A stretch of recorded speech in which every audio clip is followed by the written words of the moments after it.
Good morning, everyone. Welcome back. NicknLex here. Welcome to another episode of Music with Nick. Today, we're going to do a single song for GREYBEARD, and I'm super excited because this is going to be of the Genesis album Abacab. Let's pull it up here. I got it right here. And this is, let's see, originally from 1981. And I've done a few of these songs from this album, and it's very interesting, you know, the change that occurred in the band, and but still, they were sounding incredible here. Like, I mean, for me, honestly, Genesis never really stopped sounding incredible because all that, you know, musicality and technique and just, you know, the compositional skills, I mean, it just like changed for, I think, for a different era in the 80s, you know, and then in the 90s, you know, and a lot of people are like, you don't bother with Genesis, you know, from the 80s and 90s. And I think that would be just a waste not to, you know, at least dab your toes into a little bit, you know, because it is still, you know, these incredible musicians, and obviously they're just playing music that's a little bit more accessible for a wider audience. That's what I feel, you know, and I think I can still hear a lot of that progginess, even though it obviously started to sound a lot less technical and, you know, and stuff like that. But still, you know, when I listen to later Genesis, it's still there in a way, you know. I mean, they are able. I mean, Phil Collins I just saw an amazing cover of The Lamb Lies Down on Broadway. I saw a drum cover from above, and I saw the band Security Project with Happy Roads played, and oh my God, it's just amazing what they were doing in 1974. But yeah, I believe, you know, that they never really stopped, you know, being amazing musicians. They were just playing for a wider audience, and, you know, also an audience that, you know, kind of like, I guess, you know, it changed, and also you want to make keeping money, and you have to kind of like bend your, you know, your music towards that audience, you know. So I get it. So also there's a little bit of a funny story here. When I was a child, I think a newborn, my mom used to call me Dodo, and not because of the bird, but it was because of, you know, that cute talk that you do with babies, doodle doodle doodle doodle doodle doodle doodle, like that kind of stuff. So my mom used to do that, and she would be doodle doodle doodle doodle, and then that doodle doodle doodle doodle, that turned into the dodo, dodo, dodo, dodo, dodo, dodo. And so I turned up for the first like 8 years of my life. Everybody would, instead of Nick, would call me Dodo. In school, in kindergarten, my friends. So that's kind of weird. That it's kind of funny that I saw that this song that GREYBEARD requested is called Dodo / Lurker. So that's just my little Dodo story. And I still had friends in Mexico that I would meet, you know, 10 years later, and they was like, "Oh, Dodo, Dodo, how are you, Dodo?"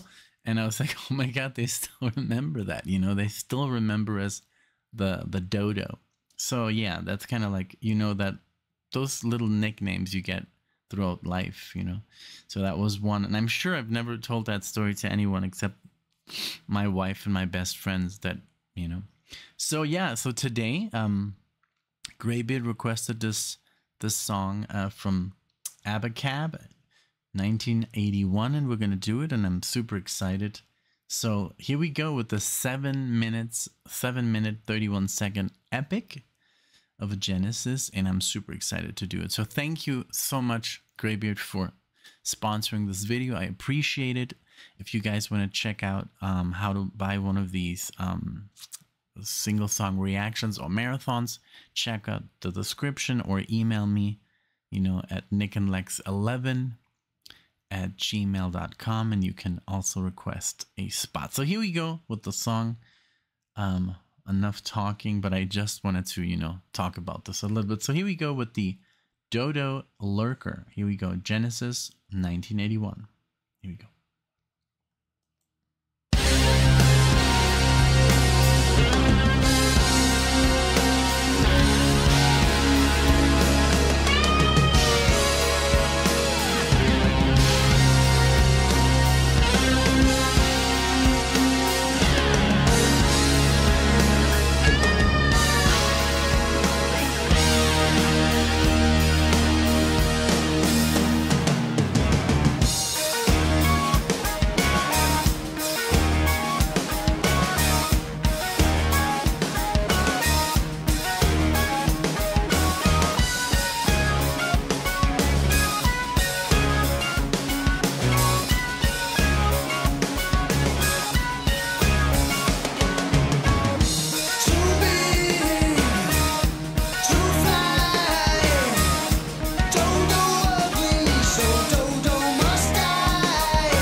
Part of the system. Oh my god. Friend to man, friend to the trees, no friend to the snowman. Where does he go? What does he do? Does he meet with the mole, the stream, the cloud, and end up at the bottom of the sea?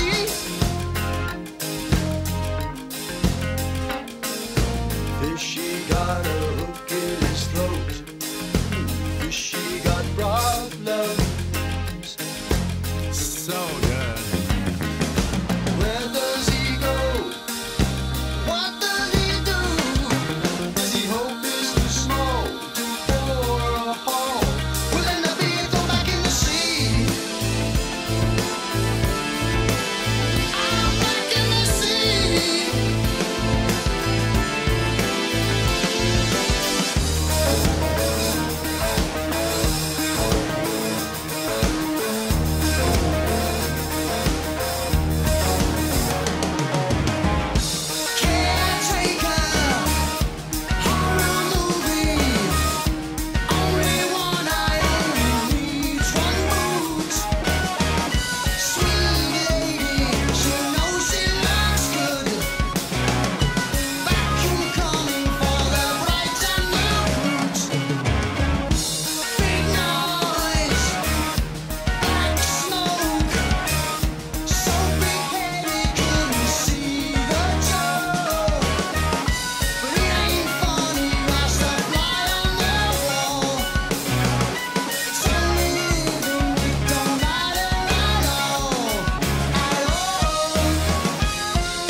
He got another side. One he got a dream of love, deep as the ocean. Where does he go? What does he do? With a silent team with Davy Jones and trap him at the bottom of the sea. I'm back in the sea. I'm back in the sea.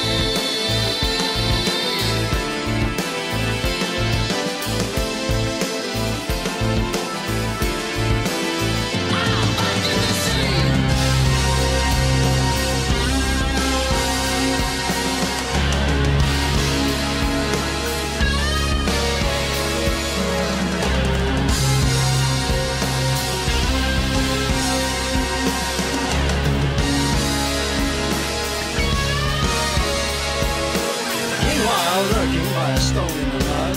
Two eyes looked to see what I was, and then something spoke, and this is what it said to me. Wow, man.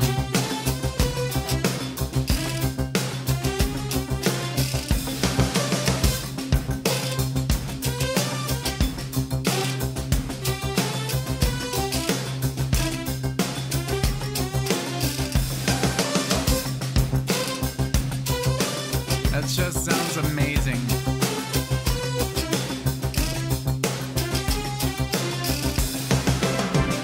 Close your eyes and hang around. Still need to breathe, don't need no wings to fly. Oh, a heart of stone, and the fear of fire water. Who am I?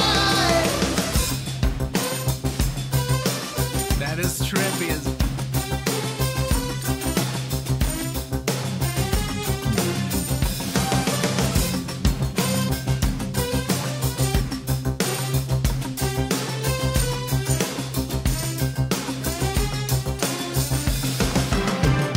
Close your eyes and hang around. Still need to breathe, don't need no wings to fly. And a heart of stone, and the fear of fire water. Who am I?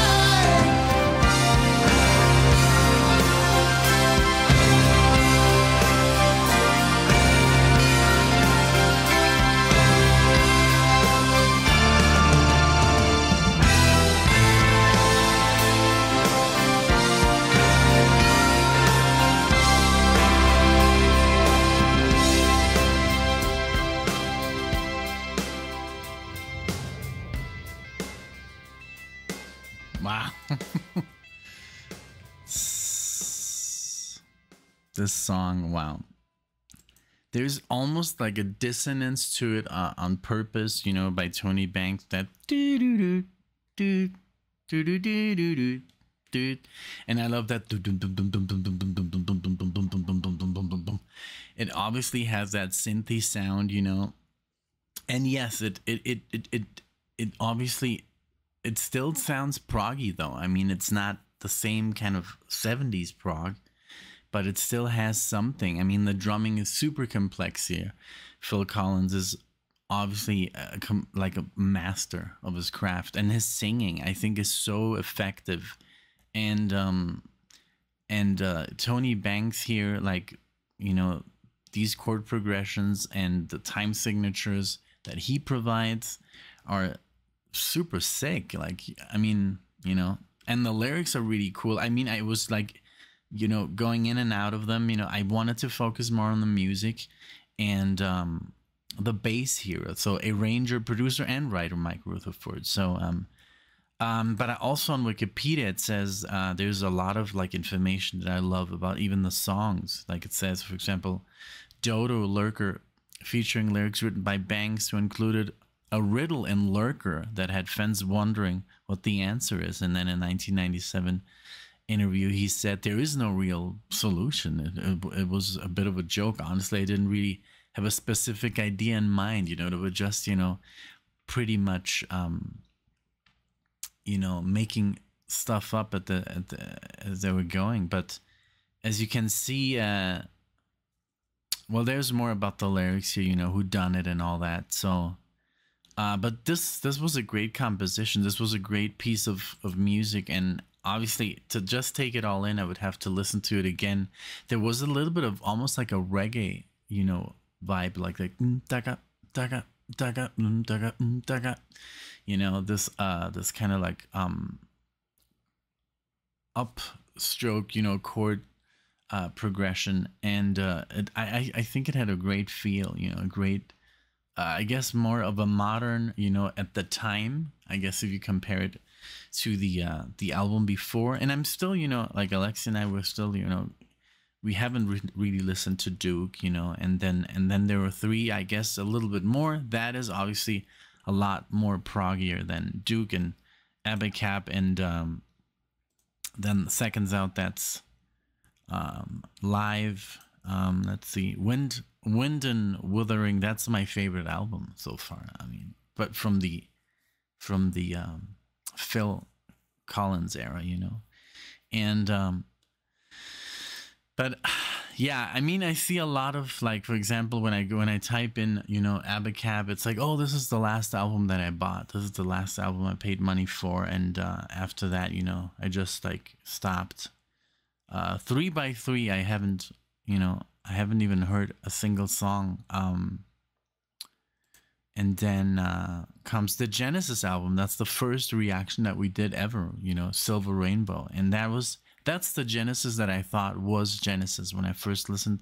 When I was aware that Genesis was a band that had inspired the prog bands that I was listening to, I was like, wow, that's kind of weird, you know, because they sound pretty, you know, pop. You know, the first song that I ever heard, and I think my brother bought that CD, was Land of Confusion, and that was pretty much a MTV hit, I think, or something. And he's a bit older than me, and I love that, the sound of Land of Confusion. That's what I thought was Genesis. So I took that idea, you know, way into the future, and then when I was listening to bands like Dream Theater and stuff like that, I was like, wow, like, I wonder how Genesis really inspired, you know, bands like that I was listening to. And then now, of course, I know when I listen to the first, you know, I don't know, 11 or 12 albums. This, by the way, is the 11th album, and as you can see, 1111 right there on the wall. So I guess maybe Greybeard had something here in mind.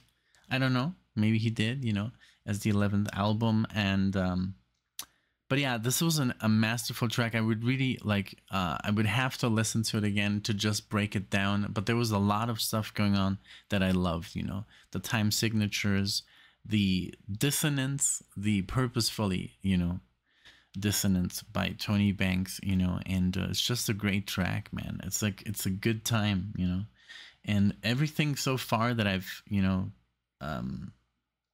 listened to by this album is just amazing, you know.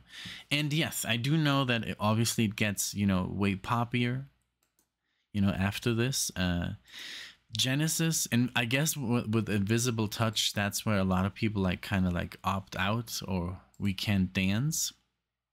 But hey, you know, I'm here for it all, you know. I'm here for the whole ride, you know, like I don't care. And I think I know some stuff, like I think I've heard the Invisible Touch. No, I have never like kind of like sat down and, you know,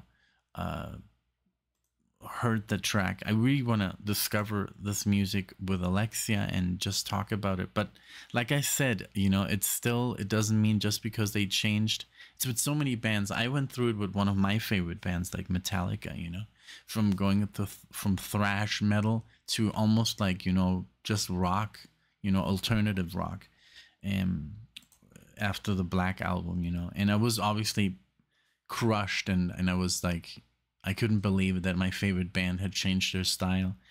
I know how it feels, but then again, now I look back and I'm like, hey, you know, they just wanted to change up the, you know,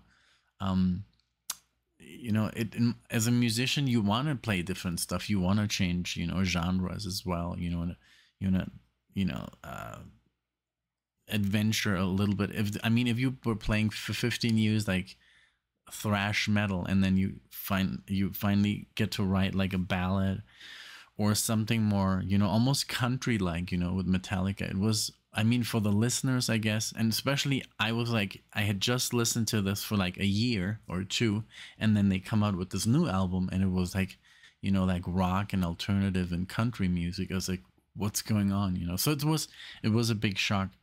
So I get it, you know, but well, we'll keep listening to Genesis. Thank you so much, Eric, for this wonderful request. This was a great song. I loved it. There was a lot to listen to. There's a lot to love, and I do appreciate it. Thank you so much. Thanks everybody for watching. Let me know what you thought when this came out. If you're, you know, an early Genesis fan, you know, Peter Gabriel, and you know, when they were all together, and then what did you think when they were only, you know, 3 left of them, and then they dropped the guitar, even though Mike still plays guitar, I know, in the albums, but you know, when Gabriel left, and then you know,